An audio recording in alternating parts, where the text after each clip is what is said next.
enjoy running. There was a time actually a few years ago I jumped in and done like a fail 10k run. So I enrolled the night before it. I got up, it was a Sunday morning, and I ended up coming like fourth out of the whole thing. Like, and there was like so many hundred people. So I would love, maybe, never know, maybe in the next Olympics I'll be here for a run, maybe. Never know. You visualise like getting on the podium, getting that medal around your neck, you know, it's something special, like, and to know like we're so close to achieving that, but we're going to get ourselves in the best shape possible and ready to take home the medals. It sounds great fun in their house, doesn't it? It certainly does. It sounds like chaos. And it got us thinking about the families who, you know, you imagine that many of them would love to be there at the Olympic Games watching. They're going to have to watch on television this year, though, because of all the COVID-19 restrictions.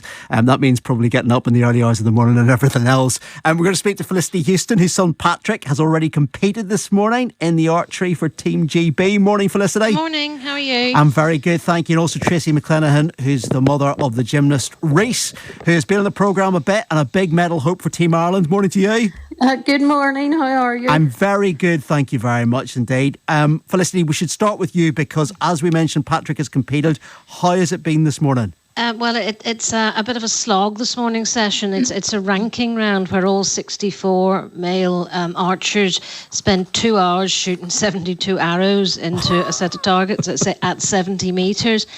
So this is how they then work out who's going to shoot against who in both the teams and the individual events. So this is the real test of sheer endurance for them.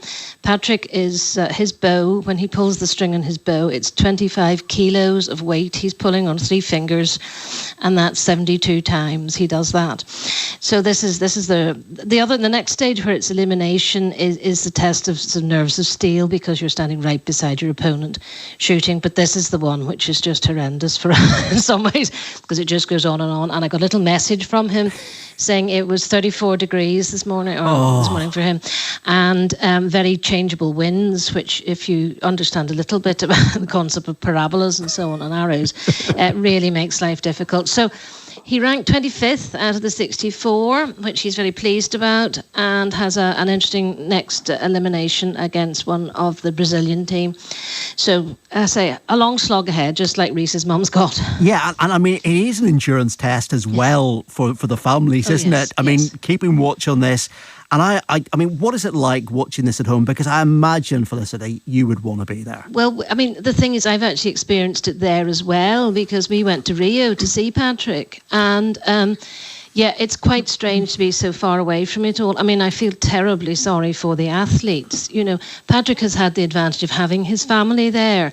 And particularly when he was in Rio, he was the only man there. There are now 3 men for the archery and 3 women this time for Team GB. But he was, you know, that was such a thing to have family and supporters, of course, in the audience. And now they're there on their own. I mean, I laugh, archery is not a big spectator sport, so they're more used to quiet stadia. I hate to think what it's going to be like for the guys who are, you know, used to thousands and thousands watching them.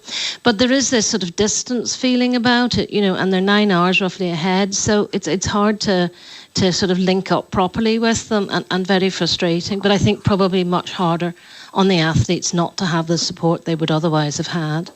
So Tracy, you have to set the alarm clock for tomorrow morning, is that right? Yes, that's right. Rhys will be competing in the qualification rounds for the gymnastics at 2 a.m. Our time. So I think there's an 8 hour time. You could just stay up there. You don't need to set the alarm. Yeah, I think we'll stay up.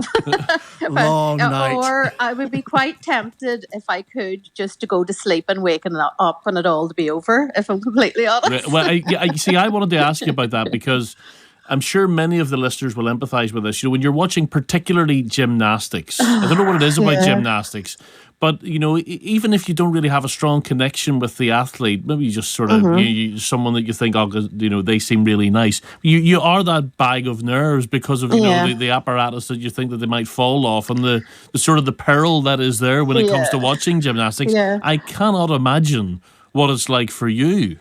Yeah. Well, I mean, sport by its very nature can be unpredictable, but I certainly think that gymnastics is certainly one of the most unpredictable sports, because there's so little margin for error. I mean, a finger in the wrong place for Rhys could see him landing on his back on the mat, you know, so it really is a very, very fine margin for error. So, yeah, basically, when he's doing an important routine, I would hold my breath the whole way through the routine. I think the routine lasts for just under 60 seconds, thankfully. But it's just a gasp of relief when he lands at the end of it, you know. You weren't the gymnast back in the day, Tracy, were you? No, I wasn't. I did a bit of trampolining, though, back in the day. My husband would have been really good at trampolining, and also he had an Aunt Rachel who did gymnastics up to quite a high level. So we knew it was going to be the sport for Rhys, because he was literally walking around the house on his hands before he even went to gymnastics. And, you know... So is this all Aunt Rachel's fault then? Is this what we're saying, that you have to stay up to 2 o'clock? Fault, so it is, yeah. It's definitely her fault. But, I mean, Rhys just loves the sport, and it was definitely always going to be the sport for him, because he just had a natural ability for it. And Tracy, given your trampolining, is this where the bed bouncing is coming from that we're saying? Yes, I knew you were going to mention that. That's not part of the 60-second routine, is it? It's quite funny, because when I saw that clip, my first reaction as a mother was, Rhys, stop jumping on the bed. It's amazing, though, the reach it's had. I mean, Jimmy Fallon on his American talk show was playing clips of Rhys jumping on his bed in Tokyo. I think the whole thing's hilarious, to be honest. And Rhys hasn't really seen the sort of impact of that, I don't think, because he's definitely not on social media as much. So he's kind of put it to the side to look at a later stage when he's not competing. But the whole thing is just so funny. It really is. And people have been sending me links to clips on Australia TV, on American TV and everything. And I'm like thinking, why are people so interested in this? I just don't understand. So, Felicity, do you have a routine for watching any of these big events? Are you superstitious in any way? Well, not really, no. I mean, I sympathise with Tracy, the 60 seconds. It's like that when the archery starts, and we're talking, you know, a target which is, if you hold out a ballpoint pen and look at the end of it, you know, arms stretched out, and look at the very end of the pen, that's what the archers are aiming at when they're at 70 metres. And I know the feeling of holding your breath, or sometimes just putting your hands across your eyes because you can't bear to look. So, yeah, no, there's no particular routine. I mean, he's normally, of course, we're in normal, sensible hours. Patrick shoots tomorrow in the mixed team with Sarah Bettles from Team GB at 1:30 in the morning. So, like Tracy, I think I'll just probably stay up. Yeah. And then it's my mum's 80th tomorrow as well. So the whole family could be a bit groggy taking her out for her birthday. But anyway, hopefully it'll be well worth it for her and not the rest of us. And we actually should mention on that as well, it was Rhys's birthday as well during the week. It was Rhys's birthday a couple of days ago, Tracy? Yes, it was. It was his birthday on Wednesday. What a weird birthday that must have been. Well, he actually was really delighted because he had podium training on Wednesday. Podium training is where the gymnasts are allowed to go into the actual arena where the gymnastics will take place and train on the apparatus. And he had a really, really good day. I mean, for him, that was his first day walking into the Olympic arena.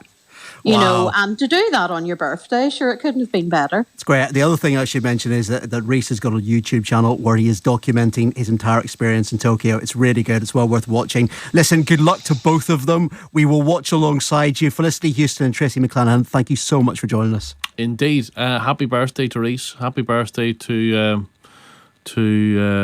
whose birthday was it again? It was Patrick's granny. Yeah, exactly. Yes. Well, happy birthday to her, and happy birthday to everybody who's listening to the programme who's having a birthday. It is 8:35. We will have some more Olympic chat between now and the end of the programme, but we need to get you up to date with the latest BBC News. Here's Anne-Marie. A Belfast hospital boss has warned that more than 60% of patients hospitalised with COVID-19 have not been vaccinated. The number of patients needing hospital treatment has doubled in the last week, and a rising number of those are young people. Chris Hagan, medical director at the Belfast Trust, said his staff are currently treating 60 patients. A significant proportion of them